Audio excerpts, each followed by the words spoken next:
Welcome to Jump Shots from the Goal Line. I'm your host, Jonathan Dugan, joined as always with my wonderful co-host, Mr. John Henningsen. John, the Masters is finished, my man. It is in the books. Jon Rahm wins it. You know, the PGA gets to write it in the history books that they beat Liv. How are we feeling? He's not my favorite, but he's definitely someone we talked about. And I should clarify, he's only not my favorite, and it's come up in some of my other chats with friends that look, dude, he's an Arizona State guy, but congrats, you know what I mean? So like he won. He wasn't my absolute favorite, but he's an incredible player, and he seems like a really nice guy. So I'm not putting a lot of any energy into rooting against him. He just wouldn't have been my favored son, if you will. Yeah. But the nice thing is, yeah, as you mentioned, Iraq is safe. The Live Tour did not prevail. So the PGA remains strong and fervent in their stance against, whatever. I think all that stuff's pretty stupid. And I think we saw that it's really just not that big of a deal. These guys are there's like only 150 of these guys in the world. They all know each other. They grew up playing each other, or they have on the tours. They're friends. It was just like a good golf tournament. And it was cool that there was like a little extra drama with it. You know what I mean? It is a little more fun and we get to talk about it. But at the end of the day, honestly, like you just want to watch really good golfers play good golf, and plenty of that happened. Rahm was so good, it was kind of boring, to be honest. It wasn't oh my God. Yeah. Not so consistent. Yeah, not the most exciting tournament, but not his fault. Right? Like it was really just because Brooks couldn't hang with him ultimately, and not the cheesy jokes aside, like he just didn't have it that last day. So Rahm rolled. Yeah, dude, I felt the same exact way as you did because, like, I didn't want him to win because he was playing so well, and I wanted, like, a cool storyline, which it ended up being still, like, a dope storyline. I mean, homie, like, what did he, like, double bogeyed the first hole? He, like, four-putted the first hole on day one, and then just after that was invincible. Just very, very consistent. And then, yeah, I'm the same way, like any ASU guy, right? Like, except Phil, like by this point, he's so far removed from ASU. No, he's not. I'm not pro Phil, by the way. When people are sending me like Rahm loves the kids, I'm like, Rahm does. Phil doesn't. He really doesn't care about the kids. He doesn't. Yeah, I'm not pro Phil either, but like I don't associate him with ASU as much as I probably should because it was like 30 years ago. But like, when we were at the Live Tour, for example, they had like 3 or 4 ASU guys like Pat Perez and a few others. And like those guys, yeah, like immediately I'm like, these douchebags, right? And I kind of had that same feeling with Rahm. I'm like, this ASU douchebag. And anybody that's an ASU fan out there, I'm sorry if you're cringing right now. But that's just how we do it down here in Tucson. But like just repping our city, man. Just repping the flag. What are you gonna do? That's it, dude. But like at the end of the day, I know right? where I eat. Like at the end of the day, though, like you have to bow down to like just excellent golf, and like, good Lord, that guy.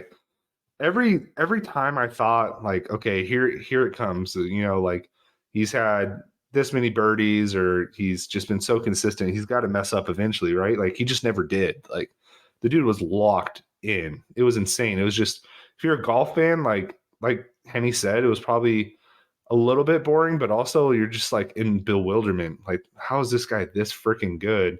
And just like an overall nice guy.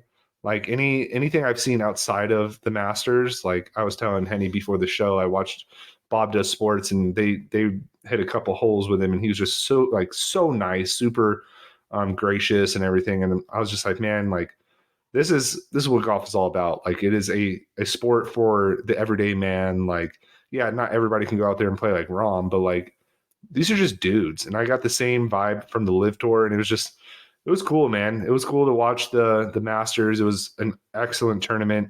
It was kind of tough to watch a grown man shit his pants on the last day after we just went and saw that live in person at the Live. But maybe I'm the problem. Maybe I need to stop watching golf tournaments. I don't know. No, I mean, I think I guess I really just want to touch on, you're right. Like, it's cool when you get to know the stories of these guys. And that's probably the coolest thing about golf, if you don't typically follow it, is that if you do, you definitely get to know these guys. And that's why you have like these little, like, I wouldn't say I hate any golfer or like actively root against like particular guys, but like there are guys that you just kind of like, all right, like, but I'd rather just this guy. Like, it's like anything else. You just pick your favorites and whatever. So, but yeah, dude, the guy just, he just played great, and he is a good representative of like what's good in the tour. And so, hey, just tip my cap to him. There's a hell of a tournament. It was so funny though, by the way. So I went back home for Easter, was hanging out with my dad, hanging out with my brother, came down from Vegas. My brother's quite a bit older than me because my dad is older. And we were all sitting around watching the Masters. And you know how we talked about previously, right? Like there's a distinct like line in the sand when it comes to Tiger fans. And Tiger fans usually our age, or maybe a little bit older, a little bit younger, what have you. And then there's that line in the sand where they just are like anybody else, right? Like they don't like Tiger. My dad, who's 85, every time Tiger would come up, he'd be like, this guy's such a piece of shit. This guy, oh my God, what a cocky son of a bitch, blah, blah, blah. But then anytime Phil Mickelson would come up, he'd be like, man, that Phil Mickelson, it sure is something that he's doing what he's doing, isn't it? And I'm just like, holy shit, this is the dichotomy that me and Henny literally talked about on the podcast, that there's an age gap where people just hate on Tiger and will root for literally anybody else. And not to take away from Phil like had one of the best like last days of the Masters that you're going to have. Yeah, but sick. it was just so funny to me, like to hear my dad just shit on Tiger. He's like, you know, that guy cheated on his wife.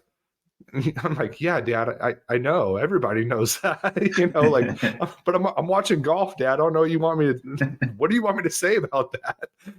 So yeah, exactly. It was hilarious how like golf is definitely one of those things where, somebody our age can watch it with somebody in their 80s and you're both enjoying the shit out of it, but there's just drastic opinions and it's hilarious.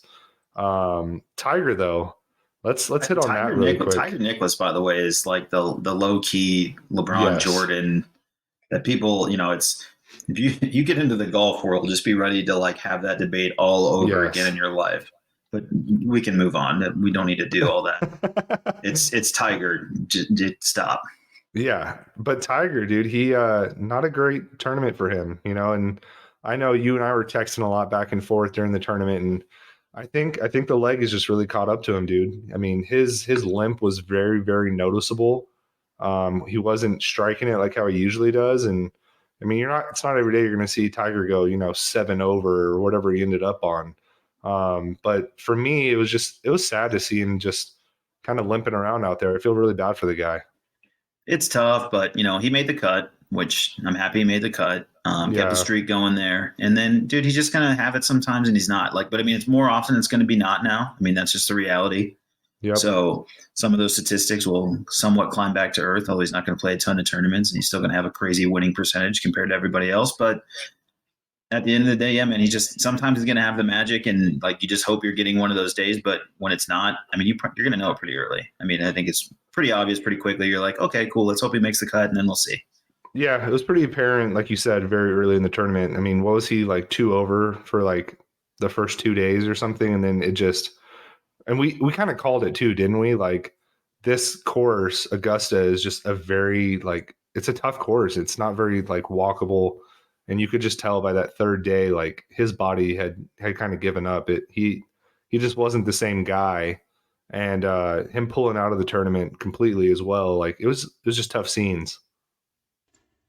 Yeah, I mean, like I said, we'll know right away with him. And that's just what it is. And it's like it's you're not going to probably get a lot of the magic that we're used to. Gosh, man, it bums me out. But like you said, I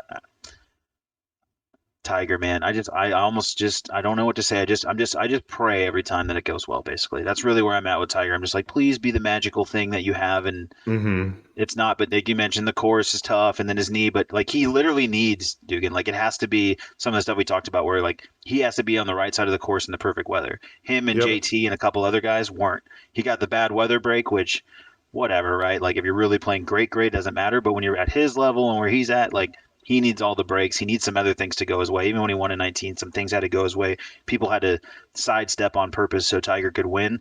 And like, so you just know right away. You're like, he's not getting the good weather, and like, it's this break and the afternoon, whatever the case may be. But Still great I to see him will. out there. I, Got to have him still.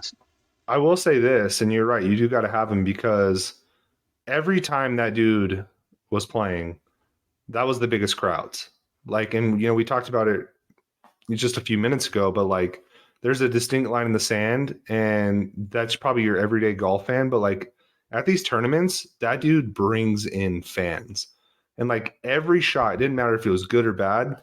There was just rounds of applause and cheering and hell yeah, go Tiger, blah blah blah blah. Like that dude is, like you said, man, he is the face of the sport.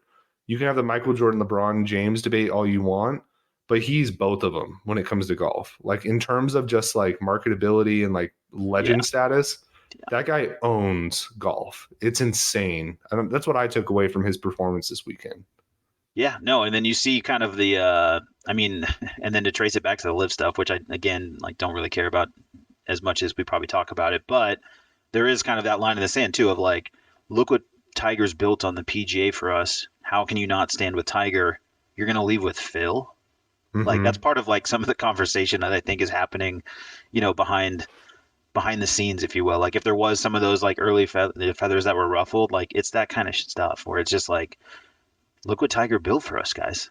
Yeah, You used to not make no, any money doing this damn thing. Like look at what's available now, and you're gonna like break away from this guy and go do your own. So I think there's like some of that defensive-ness of like, this is the reason we all play. Like so many of those guys are Tiger guys, and it's like crazy. So it's like he just pumps throughout the entire course, the entire thing. Like it's just undeniable that he's so integral to everything that's happening, regardless of how he plays. dude, look at all the guys that played this weekend. Look at their shirts that they're wearing, like all the sponsorships and stuff. If you think like they wouldn't have that same opportunity if it wasn't for Tiger, golf is so Look much at how more many guys are marketable. just wearing Nike. Yeah. Like Look at like Brooks. Brooks, Scotty, like there are dudes that are just wearing Nike out there. Finau, like there are dudes at one company and they are secure. Dude, it's like what you told me. Like, the whole Nike golf thing didn't work out how everybody thought it would. Like, the clubs aren't there anymore and stuff, but like Yeah. they are still a massive face of golf because of one man. Like it's insane. And we're not trying to sit here and like, have a circle jerk for Tiger, but you'd be remiss if you didn't sit here and say like golf is where it is today because of that dude. It's insane. Every single person that played this weekend, except for some of the senior guys, like they grew up being Tiger fans, and that's why they're golfers today. So it was just cool to see, man. It was just kind of like I don't know how far away he is from just hanging it up or just playing just senior tour stuff or whatever, but like that guy, he could retire today, and his legacy is insane. Yeah, no, absolutely. And I think like to your point, like kind of just making me think about other stuff. And then I'm like, yeah, it's basically like Nicklaus and Palmer were sort of that like Bird and Magic. They did build it to a point, but there's no doubt Tiger is Michael Jordan. I mean, Yes. that's just the reality. And you Yep. hit it home. Well, let's talk about his counterpart. We mentioned him a little bit earlier, and you said it was sick, but like Phil Mickelson, the first 3 days, he wasn't doing anything like crazy, right? I think he was Hanging one around. under. Yep. Yeah, hanging around, typical Phil. I shouldn't actually say typical Phil because since he's joined Live, he hasn't really done that well in their tournaments, which definitely leads to the argument of like, well, these guys don't care about golf anymore because of the guaranteed money. Maybe that is the case for somebody like Phil who's making 300 million anyway, but the dude hung around until the last day and then gets all the way to freaking second place and just dominated. Like I had the broadcast on that was just following, the key groups. And that last day they followed him quite a bit. And he was just money, man. Like it was old school Phil where you're just like, this guy is insane. Like it was so much fun to watch.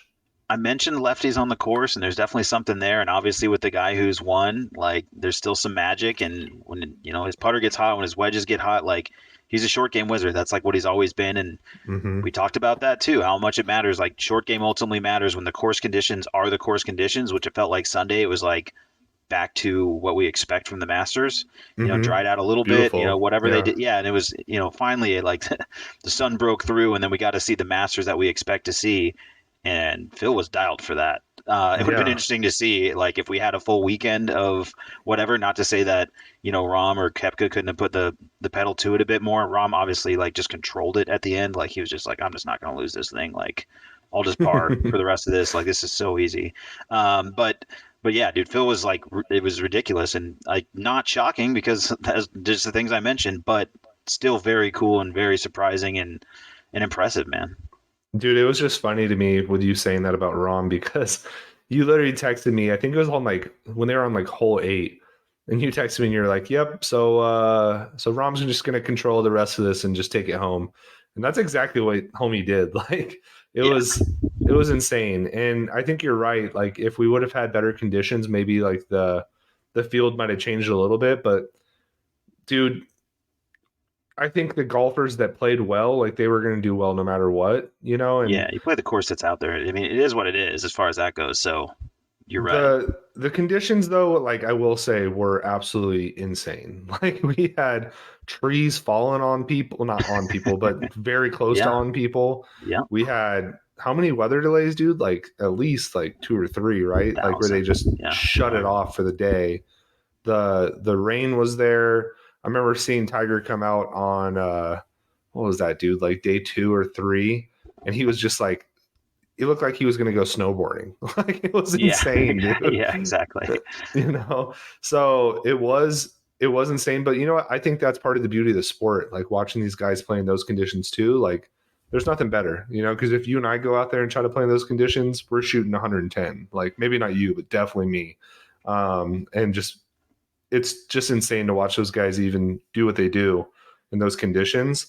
And Brooks, for the most part, man, I think he got a little bit of a helping hand because I think every single day he was like one of the first people up on the tee box, wasn't he?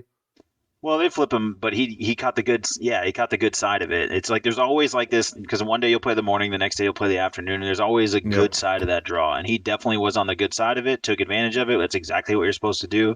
There was plenty of other good players on his side of it as well. It's not like he was, it's just like the NCAA tournament is the best way I can frame it. Like you kind of get a good draw, and you see some teams that maybe you were supposed to see Duke, and you end up with Creighton, and you're like, sweet, Yeah. So like, and it sort of just works that way, but half the field gets that. So, there is really no middling that or avoiding it. And some years you get it, but he took advantage, played well, and ultimately just couldn't shake it out. But the weather it was a bummer, but it was fine. At least it delivered on Sunday, which like is really all you could ask. If you could ask for one day where you have like the nice weather, unfortunately, just a lot of it had been settled already. Frankly, we knew, like Yeah. I knew in my heart, I was like, Rom, this is over. Yeah, and watching Brooks go out there, and even if you take away the live stuff, right? I was actually rooting for the guy just because I wanted chaos, because seeing a live guy just win the tournament would have been hilarious. But he was dialed in for sure.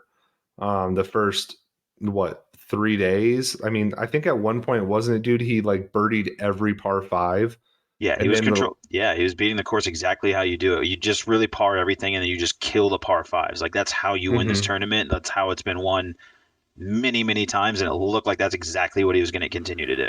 And then he got to the last day, and what happened there, dude?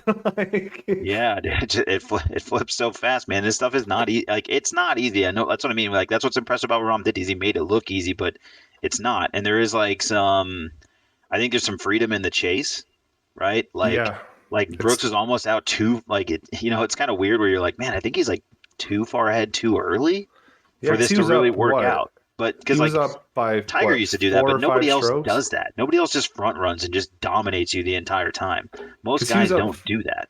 he was up 4 or 5 strokes going in the last day, right? He was what 13 under or 12 under, and I think Rom was either 8 under or 9 under. Like it Yeah, I was, think it was like 12. I think it was like a four-stroke lead, if I remember yeah. correct. But there was like a lot more holes to be played. There was like 27 to be played as opposed to your typical 18. So a lot of golf left to be played on the Sunday.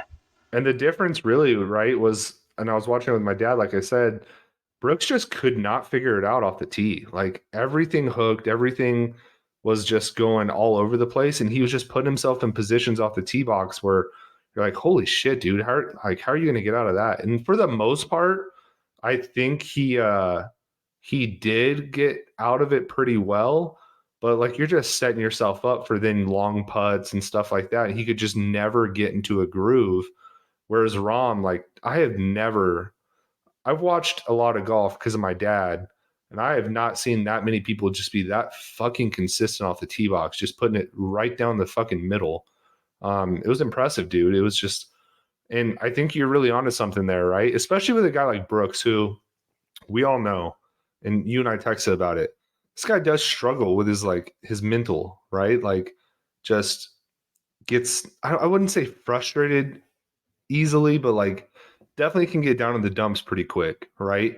And like, yeah, and I wouldn't say that about him all the time. I just think in this no, particular instance, like he hasn't had the recent success outside of yeah, like one event on the live, which he did win, the week before. mm-hmm, But he's been struggling to like get back and get to this place. And yep. I think he did feel it, but like, did he believe it in his heart, Dugan? As And corny I as think that that's ultimately what sounds, happened. And I yeah, think there's ultimately the added pressure too, like it or not, like that probably did play a little factor where he's like, I don't know, does Greg Norman call him? Like yeah. does Greg Norman send him a text like, "Hey man, this would be huge for the program." Like if that's like I don't want the shark texting me. That guy used to choke all the time too. Don't leave me alone, dude. And I'm not saying he did. Maybe he did. Maybe he didn't. But like I do think there's a little bit of that added pressure in the story and Has all to of be, that dude. mounting. Like there's just no way. Like that's what I'm saying. That's what's cool about golf. It's like so transparent. You get to see their face the entire time, and it just becomes very obvious that like someone's shoulders look a little heavier than someone else's, and you just I know. think I think it really did come down to, like you mentioned it earlier, dude, like it's so much easier. Maybe not easier, but it's definitely easier to get yourself in the right mindset if you're chasing and you're within striking distance. It's easier to psych yourself up and get ready for that instead of holding a lead. And especially a lead you've held for like 3 days. Like holding a lead and you're literally playing with the guy that's chasing you and you're watching him stripe every fucking shot, Yes. and It's like there's so much devastating. pressure And to it's that, dude. devastating. I mean, just trust me. Just do it in your weekend game. Like, get a lead in your front. Dude, eagle the first hole. I Yeah, promise you, you're going to just have weird things to deal with. You're like, there's no way these are all going to go in. Now I just have to hit bad shots, I think. Like, yeah. weird stuff starts to creep in your head. It's such a mental game, and you can just see it on their faces. What's so interesting about it. Well, let's talk about like the surprises, both good and bad then. Like for example, for me, like watching Scotty Scheffler out there, he definitely was kind of struggling, which you laughed at because you're like, well, dude, he's like 2 under, but like it wasn't. I think because Scheffler has been so damn good for a few years now, I just never expect him to like get frustrated. And he was like visibly frustrated a lot during the Masters. Who else did you see that you're just like, oh damn, I can't believe they're struggling like this? I would say also don't forget at one point Scotty on Sunday crept back onto that leaderboard, and there was a second where you're like, no way, Yeah. because he did get down to 600, and he was kind of back in it a little bit. Not that like he's not the guy you want staring down the barrel if you're now Rom trying to hold on. I'll just say that. Mm-hmm. So for a minute he did make a push. Um, Gosh, outside of that, like, I mean, I don't think there's anything that's incredibly surprising. Like, it's really cool that Couples still can make a cut. Bennett That's what I obviously was was gonna say. incredible as an amateur. I mean, that was an incredible amateur performance, and you get some hilarious stuff from just having an amateur out there. But I think he made the mistake of saying you cannot go to these courses and these type of events as the new guy and be like, oh, I played harder courses than this. Like that's just not good for your karma. That's not good for your soul. Like just don't do Yeah. that. It's like There's golf just no 101. but that's like echoing through the Masters and the course is mad at you. Like just don't tempt the golf gods in that way. So I feel like that was a huge misplay on his part. But I think for the most part, I mean, like dude, you just get what you get, man. Like some of these guys, like I mean, I would have loved to see. JT missing the cut is definitely surprising. Mm-hmm. Oh, did you want to talk about Rory? Is this all just a setup, an elaborate setup to get to Rory? Is that what's going on? It was gonna come up, for sure. I wasn't setting it up for this because I honestly I set it up because I want to talk about Fred Couples because my mom wouldn't stop talking about how attractive he was Oh, back in the sweet day. swinging Freddie. God dang, he still got it. Yeah. My mom I'm sorry. didn't She probably watch. doesn't sound like that. I'm sorry, Mister. I'm sorry.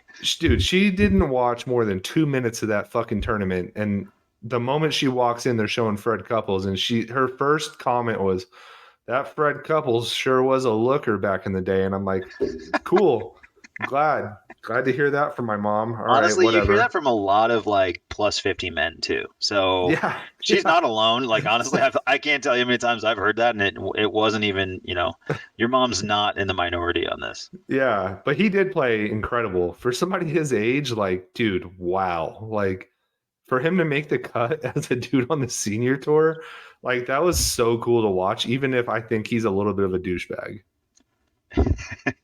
Yeah, I mean, Freddie's fine by me. It's whatever, but he's still got a sweet swing, and that's what we say about the course knowledge guys, man. Like they can hang around and surprise you. So that's why you can't mess around. I will tell you, we definitely cashed that bet on Bryson. Better believe Yeah. that. That was the easiest money I made. I mean, I told everybody, I'm like, that's the one. Like everything else we say here, like, good luck. There's a lot of good golfers, but I'm like, Bryson ain't going to make that cut.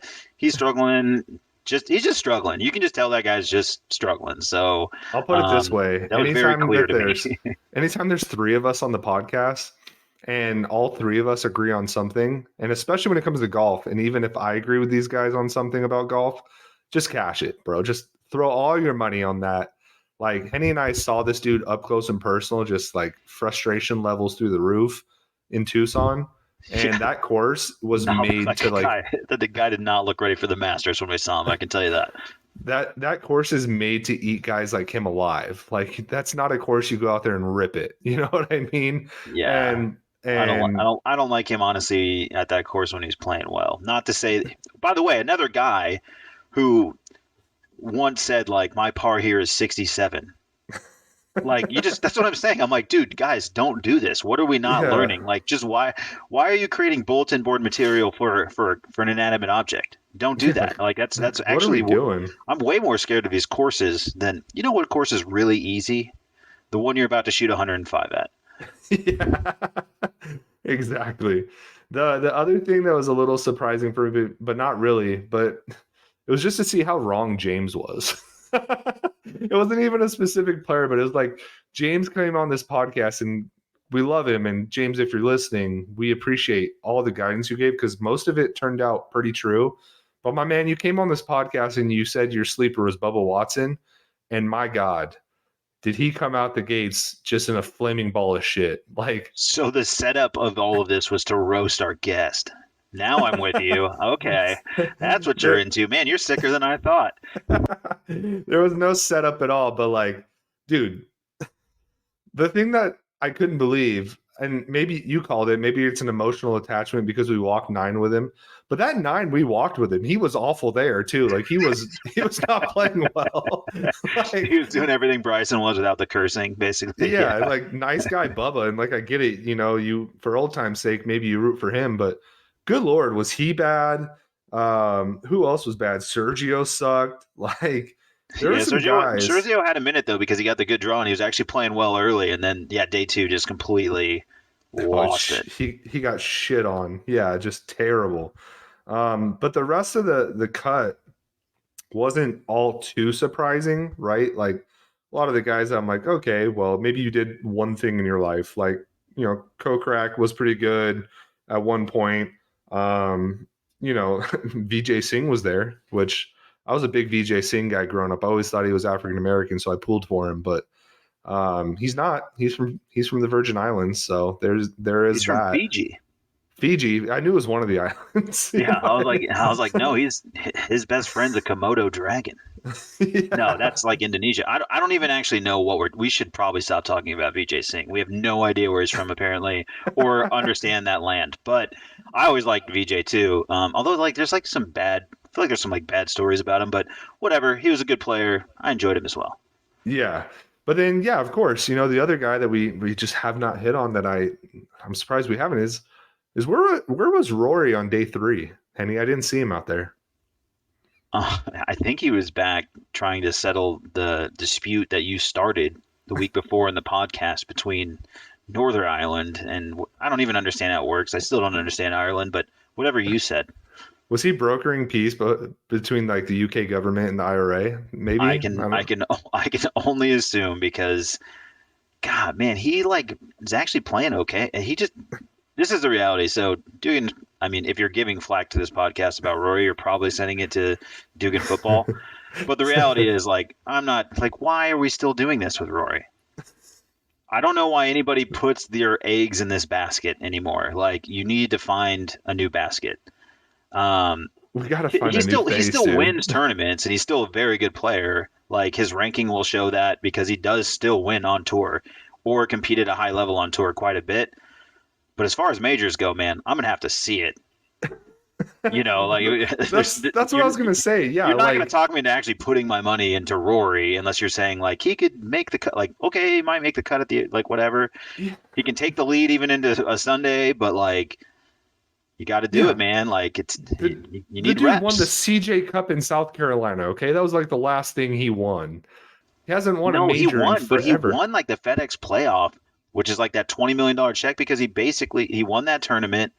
And like the guy has no problem winning money. He just doesn't want legacy, which is why he's probably trying to like build it through carrying the PGA flag, I guess. Like I am not actively rooting against Rory, but I just absolutely do not understand I believe he's going to win. That part I don't get. Like I believe if you like him, that's fine, but if you believe he's going to win, you got to prove it to me, man. And that's where most of my vitriol comes from. Like, yes, I do think he's like so corny, so freaking corny, saying F you to Phil, like on Full Swing and like being the face of the franchise and stuff. And I'm like, there's got to be other guys we can turn to. You know, Scheffler's out here kicking ass like all the time. Or, you know, turn to freaking Rahm. I don't care. Like, but having like Rory carrying the flag for the PGA and then he goes out here and shits his pants like every major. Like I don't get it at all. And like it just irritates me. I'm like, golf is better than this. Like if the PGA really wants to like make it's already like it's not even really an argument between them and Liv. Like we've gone over this, right? Like you and I don't care either way, but like if they really want to like put it in Liv's face, like quit trotting like Rory out there as your poster boy every week. Like there's so many better guys to do this. It ain't the NBA, man. You can't talk this league into giving you good breaks. Like you can't. No. There are no referees to help you in golf, so he has to make his own fate, and that's what's I think hard for me too. Is and I don't want to pick on James, but he brought up like just the thing that people say. It's like, well, he's like faded, and this is like this completes his slam, and I'm like, yeah, I mean, it would be a cool story, but it doesn't mean it's gonna happen. Like you know, like yeah, that would be really cool, man. Like it would be great. I wish my grandfather was still alive. That would be awesome. There's a lot of things we can wish and dream upon life, but like only certain people can actually bend the stars, and he's not Tiger Woods. Yeah. And the thing that really bothered me too is like obviously, right? Like Vegas comes out with next year's odds to win the Masters. And Rory's the favorite. Rory's like number 2 or 3. Yeah, he's like top top 5. He'll be top 5 for the rest of his life until he literally would have to crash his car on a highway like Tiger for us to not put him in top 5. They'll bet him forever. I see through you, Vegas. I know what you're doing. All right. Like you're putting Rory up there because he's a recognizable name and it's easy fucking money. You're collecting money. Yeah. That's what I'm saying. That's all I'm trying to tell you folks. Like you can root for him, just like keep your money. That is a conversation I had with like my brother who lives in Vegas and my dad. Like how much money do you think Vegas and all these gambling apps and everything make off of like a tournament like the Masters or even like ridiculous? Because it's 150 guys and like yeah, like a shit ton of people are going to put misused faith in Rory. Bunch of guys are going to put money in Tiger, which, you know, maybe 10 years ago would have been fine. But like, he's not like, I know you're a Tiger guy and I love Tiger too, but like, he's not going to win another major. No, you shouldn't put your money. Yeah, you shouldn't. No. Yeah. Like, right. But there's going to be a bunch of guys like these guys that never watch golf, very much like me, that are going to go in there and just look for the most recognizable name. Like Vegas has to like look forward to every major golf tournament, dude. Like they have 100%. To rake it in. And like in golf, and I'll still never really understand this. Like, I'm not saying I won't take a little like bite or stab at somebody, but again, like the fact that they're like 60 guys and you're like, oh, I like this guy at 10-1. Like, Yeah. it's just a tough beat in general to like actually jump on that. Like to me, I like to see it tournament shape, and then like I get a feel for Rom, and I'm like, it's Rom. Like, and I Yeah. know it's like now to me this feels like sure money and whatever. There's like certain ways to do it, but I do think it's crazy. Like starting at the beginning of the week, like I know there's 120 people in this field, but I have a really good feeling about Rory. Yeah. Like And the thing or is, whoever. Like honestly, even like if you're betting Scheffler and Rahm, like that kind of makes sense to me. They've been just yeah. kind of owning it, but it's like you might as well put it on Scheffler, Rahm, and then you pick your third. I don't know. It's an interesting game to play with golf for sure. Yeah, but the thing is too, right? Like golf is one of those things where like if a guy gets in a groove and you actually watch golf, like Danny those are the Lee's bets. not the best player on the live. Who? Danny Lee. He's not the No, best player on the definitely live. not. Like He won. yeah, He ain't the best player. but also if you're betting on the live, like I don't know what to tell you. Like, you know Yeah, what I say mean? that just to say in golf, like it's always wild if you're trying to pick a winner on like a Tuesday.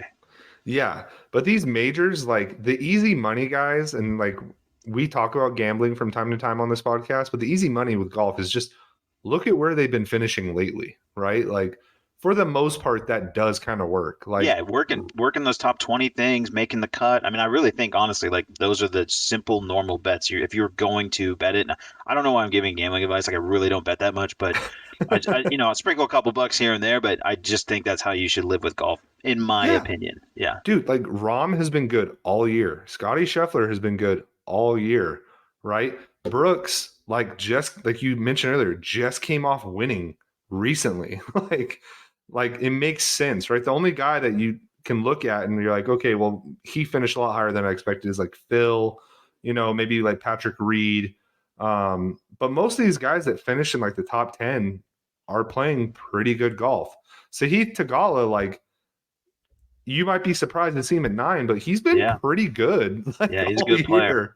year. Yeah, like Yeah. so next year for you folks that want to bet on golf, just look at the recent play. Like don't go with the big name. Fuck Rory. Don't bet on him because when it comes to a major, he's going to let you down. At the full risk of just becoming completely a golf podcast, I'm just going to say one more thing, and we really probably should move on.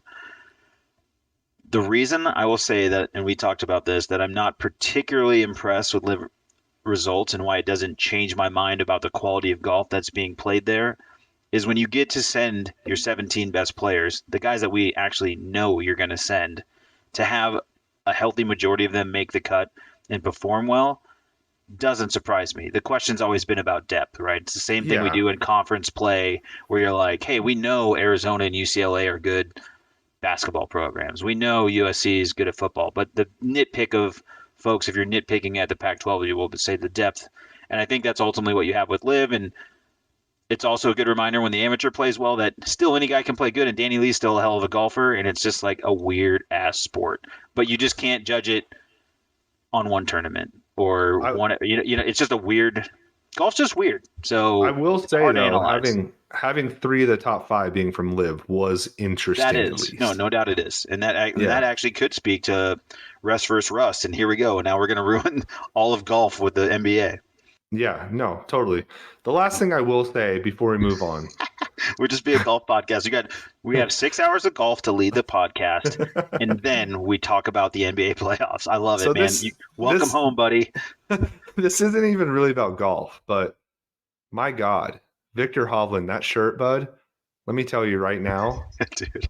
I ride with you. Okay, all right, but yeah, go ahead. You can. Yeah, I was gonna say, shout out to No Laying Up though. Like they have a great podcast, a good Twitter, and like just doing the Peter from Forgetting Sarah Marshall. Like Jesus, I wish I wasn't wearing this shirt. Also killed me. Like I just thought that was like a perfect tweet. I mean, but Hovland's shirt was kind of cool. Like it was cool, but I just like picture it as like, all right, can you imagine Hovland winning in this shirt at the Masters? And you're like, no, dude, why would you be wearing that shirt here? You can wear that shirt every other weekend. Are you in Miami? Dude, rock that shirt. Are you at the TPC in Phoenix? Dude, please wear that shirt. You're at the Masters, like maybe just a solid blue, gray. Yeah, and let me tell you, if you want to look like Victor Hovland and you want to wear that shirt any other week, head over to shankitgolf.com. They are one of our sponsors here at our podcast, and they've got some loungewear or some polos and stuff like that are right there on par, no pun intended, with Victor Hovland's shirt. I was catching some flack there at the house because I was wearing my cheetah print shirt while watching the Masters and was getting some pokes and you were prods in it. You were like in the man. Look at you. You really are a golf guy. Yeah, I'm fully in, baby. But You like, even put on the shirt, man. You put on like a jersey. yeah, dude, if they needed me, I was ready to fly into Augusta, bro. But You're like, dude, I got the leopard print, so like, just sign me up, man. Let me know. look, I'm one if call they away. if Victor Hovland had to withdraw like some other guys, I was ready, and you guys can be too. Go to shinkitgolf.com, use our code JumpShotsPod, get 15% off, and you can look swagged out just like our boy Victor. So that's my little sneak in with the promo. But yeah, man, it was a great tournament, hell of a time. I'm fully bought in. I parked my ass all weekend watching that with my pops. So definitely some memories made. Can't wait till next year. Can't wait till the next tournament, to be honest with you. So I'm fully bought in. This might become a golf podcast. Who knows? Hopefully you all love golf, and if you don't, go try it out. That's all I'm going to say. Go drink a beer on a par 3 with your buddies and just see what happens. Magic will occur. I promise you that. That's all I got to say. I watched Dugan skip a ball across the lake and birdie a hole, and he had no business doing any of that. You know what I mean? It can happen, man. I've seen some miracles out there. So do it in a Shankit golf shirt. It'll be extra loud. Yeah, exactly. So outside of the Masters, obviously, right, the NBA playoff pictures in full effect. We had the playing games occurring this week. Like it or not, they did happen, and believe me, like it or not is an understatement because some of these games have been as ugly as Victor Hovland's shirt, right? I don't know, but I thought we'd like the shirt. Or what are we deciding? Do we like the shirt? I like it. I know. I like the shirt. I just think it's like you wore it to the wrong dinner. I like it, but the majority were like, dude, what the hell are you wearing? And that's exactly how I felt watching the Lakers play. I was like, what the hell am I doing? I just don't think it's the shirt to meet your father-in-law, which is like, that's all I'm saying. In the Masters, it's kind of that, you're just like, hey man, we got to button it up. Like these guys take it very serious. Like, well, listen, that Lakers game was not the game to watch with somebody that's never watched basketball before either. Because good Lord, my God. If that's what we have to look forward to in the first round, I might skip it. Might skip it. Please follow us on Twitter. We are in full playoff mode, and I really feel like the NBA is where we're going to shine. That game was tailor-made for Twitter. That game was so stupid. I mean, first I just want to say, like, as a premise, the playoff games are dumb. The fact that we're, like, doing 82 games, no one's playing, and then we have to do this thing is like, dude, stop. You're like, it's the biggest money grab in sports. We have been trying to talk about the NBA all year, and you just continue to annoy us. We just want to get to the good basketball part. And for whatever reason, this play-in game, especially the Lakers one, was just hilariously stupid. And I don't even know where to start. Wherever you want to start, I'm in because I have like a million thoughts on just this one game, frankly. But mostly just how stupid it. Like, what was going on? What was even happening from either side? And these could be good teams, by the way. Like the Lakers might actually still be good, but this was not a representation of that. No, I mean LeBron being minus 25 at one point, the Timberwolves going 6 straight minutes without scoring, D'Angelo Russell just showing his old team that he's just worthless. There's a lot of different ways you can go with this, but it was probably one of the worst basketball games I've ever seen. Well, you hit some big ones for me. So one, if you're a D'Angelo Russell fan, like, God bless you. I mean, I don't know how you do it. I really don't. That guy proves he's unplayable by his own team. Like, they just absolutely do not want to touch him. And I know at some point in the playoffs he'll have a 25-point game. He'll be the guy that they leave open. He'll knock down some shots. He's incredibly talented. But there's a reason the guy doesn't play, because he's like just kind of a loser. I don't want to like yell it, but I mean, like, he just is. Schroeder played, he ended up being an integral part of everything that happened, because that guy who is unplayable and is avoiding contracts and no one wants to pick him up is still more playable than D'Angelo Russell. So we can start there. If you're a Laker fan, I don't know how you do it with D'Angelo. Didn't actually be excited about him, especially while Mike Conley, who is also available for less and nothing, is absolutely killing it for the other team. They probably should have ran more offense through him. But then I get to the the Timberwolves side, and I'm like, I can't believe Rudy Gobert missed this game because he punched somebody. But I also think, like, are they better without Rudy Gobert? This guy's so annoying. It seems like no one likes him as far as his teammates. Ant I'm hoping hurt. Like, I that's weird to say, but I'm like, I hope that's what that was, because if not, they're relying on Cat. Cat's unbelievable. Like, this was just like a travesty of my head spins when I think about this game. It was just nightmare after nightmare, and someone had to win. Yeah, dude, I totally agree with you. And then the other guy that wasn't there, what's his name? Freaking, I think he plays like small forward for him. God, blanking on his name. He's the one that punched the wall and broke his hand. Yeah, Reed? McDaniels. No, McDaniel. They're missing McDaniel. They're missing Reed, so they're missing a ton of guys. Yeah, but McDaniels is like their best defender. Homeboy gets frustrated at halftime, punches a wall, and breaks his hand. He's out for the playoffs.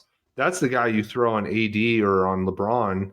Like, this game could have been so much better. Like, Yeah, if it Timberwolves wasn't tried for to lose the game before it started, just to be clear. Like, they actively tried to lose the game before it started, then got into the game, actually had a good version of Cat, maybe the best quote-unquote playoff, which this is a weird thing, too, that it's not a playoff game or a regular season game, so these stats just don't exist. Like, Yeah. That's weird. But ultimately, yeah, the Timberwolves tried to lose the game before the game. They got into the game, actually started to get a good Cat game. But ultimately, he's just himself and can't help to get in foul trouble because he knows D'Angelo Russell, so he just has to do dumb things on the basketball court. He's just married to it. And then it becomes like a Lakers thing where, like, as you mentioned, LeBron was brutal at times in this game. I mean, and he was still LeBron, and like you're still doing a bunch of crazy things. But as you mentioned, like having that differential, in his plus minus, and then ultimately like turning the ball over late, doing weird stuff like. He did some smart things and just going and running into Cat. Cat's like, oh, I have to foul. Like, I just love fouling out of playoff games. Like, I have to foul. Like, I'm just gonna run right back into him. Yeah, this is me. I know exactly what to do here. I've been here before. I'll do it again. Dugan, man, I like actually just get scatterbrained about this game because that's what the game was, wasn't it? Wasn't it just chaos? It was brutal, dude. And like all the play-in games have been like this, dude. And they've all been. I think every single playing game has been a team that has been up pretty big going into halftime and then losing the game, right? Like, It's been the typical game of run. It's a regular season game. T-Wolves were up by a lot, ended up losing. The Thunder were down at halftime. They end up winning because Shai is an animal. And not in the first half, but the second half, he was incredible. Giddy nice, too. And then you look at the Bulls and the Raptors game. The Raptors are up big. Freaking Pascal Siakam looks incredible, but then nobody can make a free throw, and they end up losing. So, like, if you're into, like, just second half crumbles, like, these games are for you, but they're not for me, let me tell you. Yeah, they've been – that's what I mean. I'm torn between, like, trying to analyze them and just laughing them off and being like, why am I trying to analyze a play-in game? Because I do have, like, strong opinions about a lot of these players, but ultimately – these games are just so stupid. And like, so I know, dumb. And it's like to be excited about, Levine and Rosen today is just a fool's errand of 1 week from now being like, these guys are, I hate this offense. And then they just take turns and they're going to lose too, And we didn't even mention the Miami Heat Atlanta Hawks game. Like anybody would have like been like, oh, the Heat are probably sneaky, Eastern Conference, like, maybe they can sneak in, the Pat Riley magic, the Spoelstra magic, and they just go out and get absolutely whooped on. Can't rebound to save their lives. Embarrassing. Yeah, like, Punked. Oh my God. Punked. And now they have to go play the Bulls, who are a huge team. And if you go in with the same problems or you can't rebound, like, dude, these games, and ultimately what they are, right? Like, especially the Eastern Conference one, like, you're just playing a couple more games to just go get your ass kicked by Giannis and go and get your ass kicked by the Celtics. Yeah, I was going to say the Hawks is impressed. Like the Hawks absolutely dominated that game physically, and I can't wait to watch them get waxed in 5 games. Like there's no way they win more than a game, in my opinion. No, exactly. There's like no. This is the most disappointing, ridiculous, stupidest team to lose to, which is why I'm so mad at the other team. Which is why we shouldn't be doing these games. By the way, No, it's the biggest money grab in sports. Like yeah, easily. It's so annoying. It's annoying that I get trapped into watching them and caring. That's what's annoying. Yeah, and then even in the West, right? Like whoever wins this Thunder and Thunder and Timberwolves game, like we just mentioned how inept the Timberwolves are. The Thunder are like one of the youngest team in the league. They're going to get shit on by the Nuggets. And then let's Lakers, get the Thunder in though. Let's get the Thunder. They actually seem like a team that at least has a little spunk to them. Like, like a little bit of Pelicans vibes last year. Yeah, Shai is incredible. Like I love watching that guy play. He is just such a talent.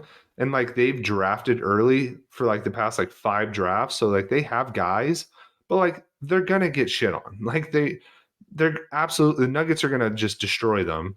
And then if you want to sit here and tell me the Lakers actually stand a chance against the Grizzlies, I would love to debate you all day because Ja Morant is going to absolutely destroy whoever's guarding him like it was an 18-year-old on a basketball court. Like it's going to be stupid. He's going to pistol whip them in so many different ways. I love what you're doing there. I will say that I do think the Lakers can make that a series. I don't see it, dude. I don't see it in any way because let me ask you this. Jaren Jackson Jr. can realistically do a very good job against AD or LeBron, right? Like he will make their lives tough, right?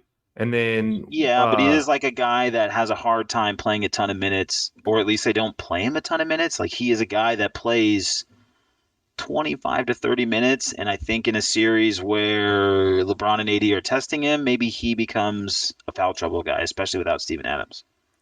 Yeah, not having Steven Adams there does suck for them. But like, look at the rest of their team. Who's guarding Ja Morant on that Lakers team? There's nobody. You're not going to put LeBron on him. Yeah, no one's guarding him. I mean, Schroeder's gonna. I don't know what they're gonna do. I mean, you can't put D'Angelo Russell. My God, that guy. Oh my God, if he goes out there and tries to guard them, an argument for the Lakers other than like bully ball sloppiness, inexperience from the Grizzlies makes more of a series than you might think. Even though I ultimately believe what you believe and that the talent prevails. Yeah, exactly, right. And then you're looking at the rest of the roster, like. The Grizzlies just have like this is the worst team the Lakers could play. The Lakers are an older team that deals with injuries, and now they're about to go up against a Grizzlies team that all they want to do is run. Like I get what you're saying. Talent does prevail, and LeBron is arguably the greatest of all time. Anthony Davis, when he's healthy, is incredible. But outside of that, dude, like who do the Lakers have to keep up with like this team? Like nobody, absolutely nobody. Yeah, like I said, I think they can play some bully ball and get some calls and make it tough. But I do ultimately agree with you. When I say talent wins out, I mean that ultimately I think Memphis does. But having said that, I think it'll be a little bit. I think that's at least an interesting series. Maybe more interesting than what I think it is. I think it's. I honestly think it'll be a little bit interesting. Because like the thing is that for whatever we don't want to credit the Lakers for, and it's easy to give the Lakers credit when they're playing the Timberwolves, that was like some really, really, really bad offense down the stretch. But there is times where I can see them just giving the ball to Ja and him making all the same mistakes that Minnesota did, and it becoming a very ugly game down the stretch. And so like that's where I get interested. Like what I did see was like, man, this is what happens though. They muddy the water. They make you just stand out there and launch threes. Like they all just sag. They're a big squad. And, if these guys just take the bait, then I think we can have a series. Yeah, potentially. Yeah, I could see where you're going with that. The rest of the playoff picture though, right? Like the Suns and the Clippers, like the Clippers aren't going to have Paul George. They have Kawhi Leonard, who knows where his health is, right? And the rest of that team, they have like Terrence Mann. They have the Zubac guy. Like this is pretty much the same team that they had. Squad that's been around, yeah. Yeah, except Morris, now they have Russell Westbrook, who's gonna throw up 50 different stupid ass shots. This is the series when I look at it, in the West at least, where I'm like, this could be a sweep. And this isn't me trying to be a homer, but like you look at the Suns roster, and number one, they are undefeated with Kevin Durant, but they have a healthy Chris Paul, a healthy Devin Booker, a healthy Kevin Durant. Ayton comes up for the playoffs every year. He's a different person in the playoffs. Like I don't see a way out of this for the Clippers at all. Like even a little bit. Do you feel like that? Yeah, I mean, we've talked about. I expect the Suns to win this series, like I do. I think what's going to be interesting to see, and just like the thing to watch, is because I think we'll see it, copied, is what the coaching staff does from the Clippers. And I'm totally drawing a blank on this guy's name, and I can't believe it. Ty Lue, what he does against the Suns will be curious because we haven't really seen anybody like that guy will scheme, right? Like he'll He's and a he good changes coach. quick and he'll like move different pieces. So I think it's actually a really good test for the Suns, and like I could see them losing a game or two or what have you, but ultimately I expect them to win. But I think it'll be curious to see like what gets thrown at them for the first time in a playoff experience, and because the Suns have limited experience together, how they react to it. So I think we Yeah. might see some growing pains, but I don't even think it's for the worse for the Suns. I think if they can No. get through growing pains in the Clippers series, they're fine. I think they breathe a huge sigh of relief if they get through this series, and then we'll probably talk about like what we really think the Suns can be. But I think another series that'll just be a little bit more interesting. But I also ultimately believe the better team, the Suns, will win. Yeah. And then the next series in the West that we haven't talked about would be that Kings Warriors series, which I don't know about you, dude. Like, I'm so used to clowning on the Kings that it's easy to just be like, oh, the Warriors are going to win. The Kings are really, really good. Like, their offense is one of the best offenses in the league.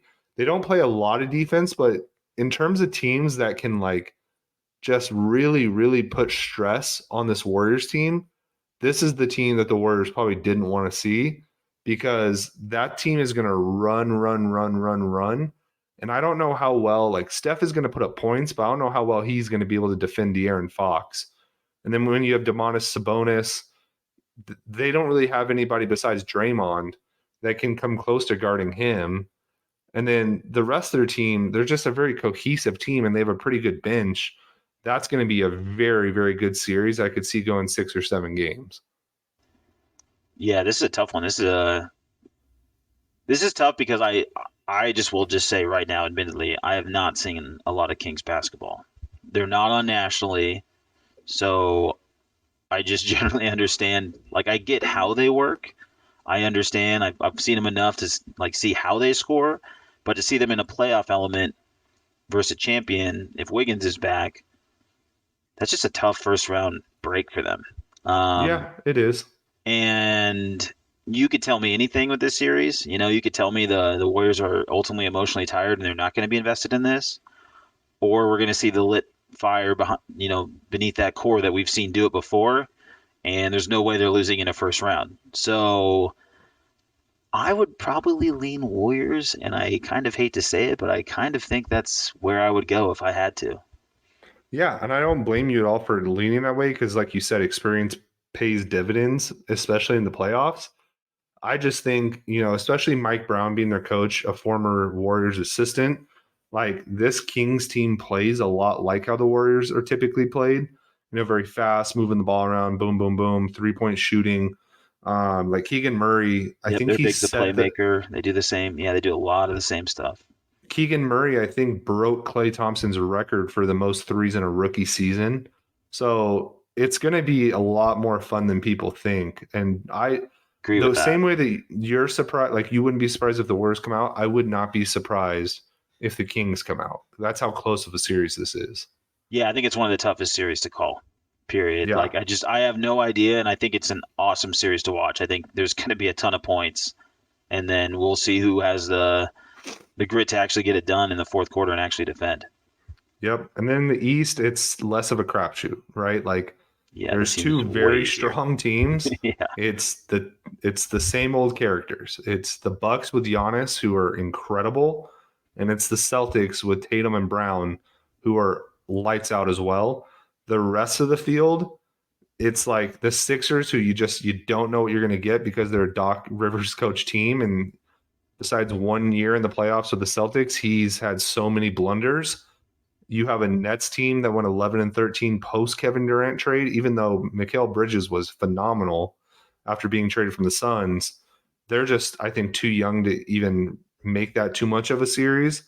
The only series I see being really fun in the East would be the Cavs and the Knicks, because the Knicks with Jalen Brunson are finally like good, and like they're a very structurally sound team.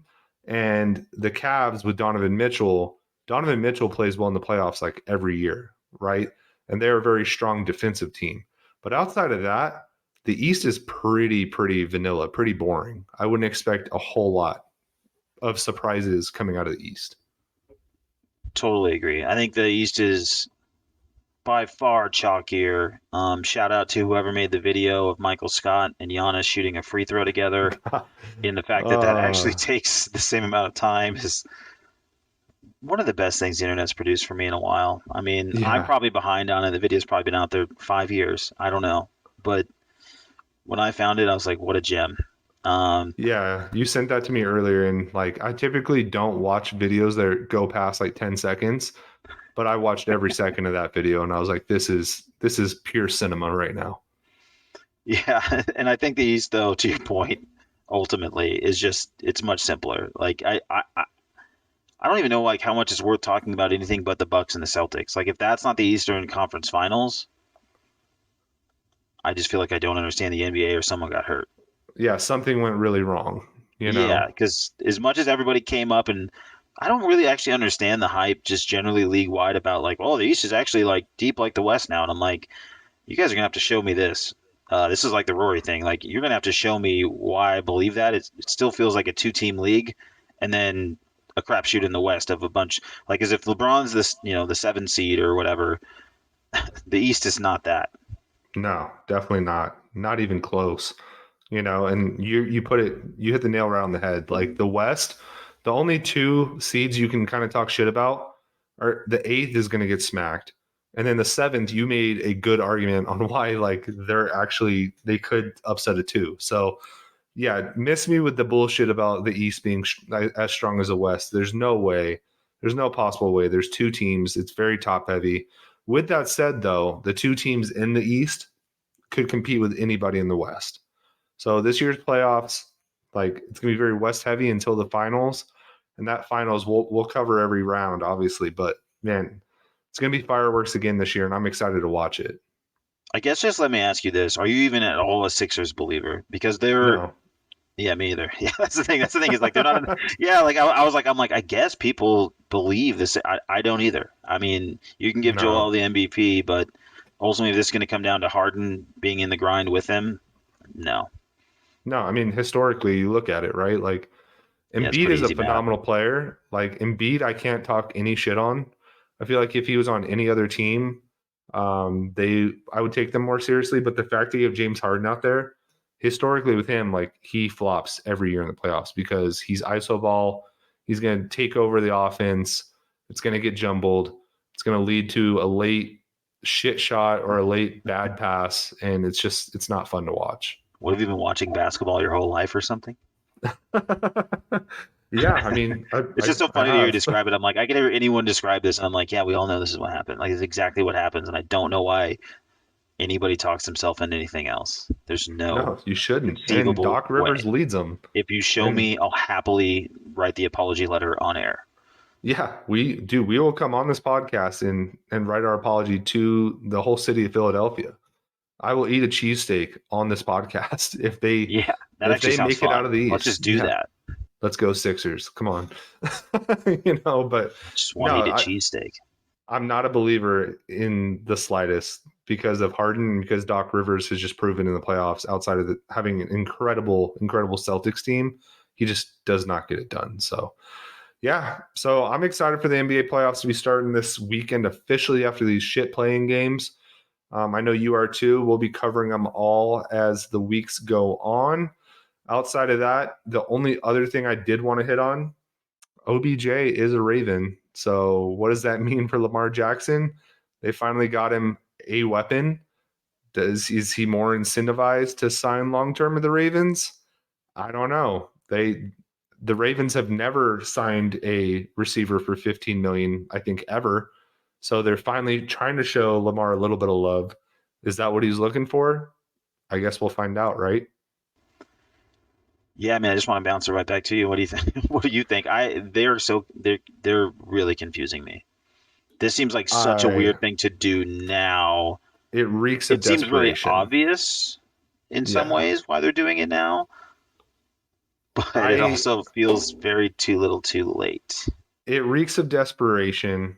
I am excited because unless he gets traded or they just don't match, which isn't going to happen, like he's going to be throwing passes to OBJ. And from what everybody's saying, Ian Rappaport reported on the Pat McAfee show that the reason we haven't seen OBJ play phenomenal is because the knee injury's been such a thing.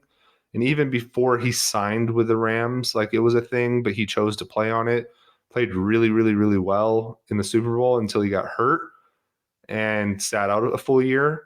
So if he is back to 100%, that's the best receiver the Ravens potentially have ever had. So it does get me excited, but I'm right there with you, dude. Like I'm so confused. Like, okay, are we gonna get Lamar to sign now, or are we just kind of chalking up hope? They're both on 1-year deals right now because Lamar's on a tag and he signed a 1-year deal.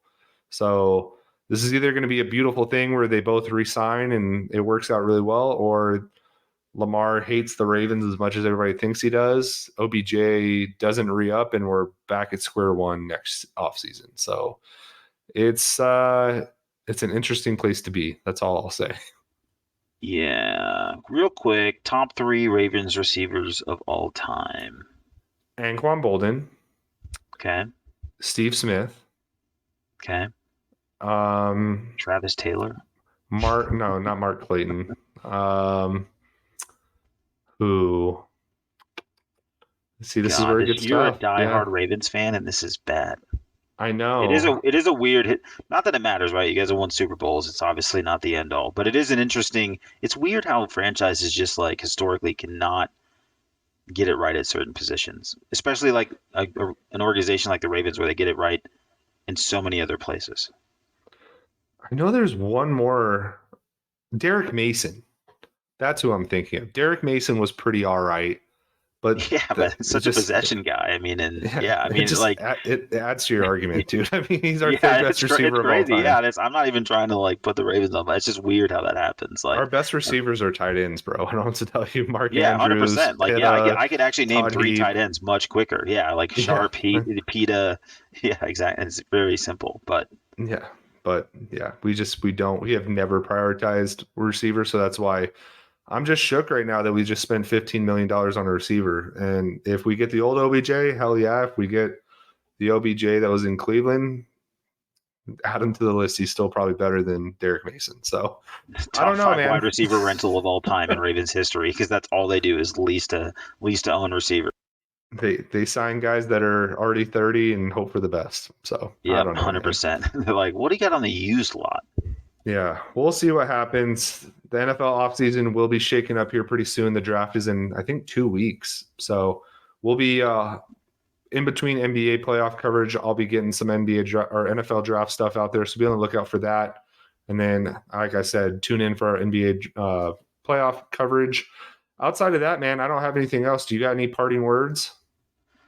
No, just excited to get into the draft coverage. I think we have a lot of fun with that. So I'm really excited to cover that and then really getting into the teeth of these NBA playoffs. I mean, despite what we all talked about with the play-in games, it's definitely good stuff to talk about. There's a lot to be had. So we should have a lot of good stuff coming up in the next month. Yep, totally agree. With that said, make sure, like Henny said earlier in the episode, follow us on Twitter. He's been killing it with the NBA playoff stuff. He's hilarious. He's awesome. Follow us on Instagram, follow us on TikTok, Facebook. We're everywhere. Go ahead and subscribe to this podcast if you enjoyed it, if you enjoyed the Masters coverage, if you enjoy just our wit, our banter, please let a friend know about it. We love when we see this podcast grow, and it's grown a lot in the past year, but we want to see it grow even more so we can do more cool shit. So please share it with a friend, leave 5 stars, and with that, we will talk to you next week. See ya.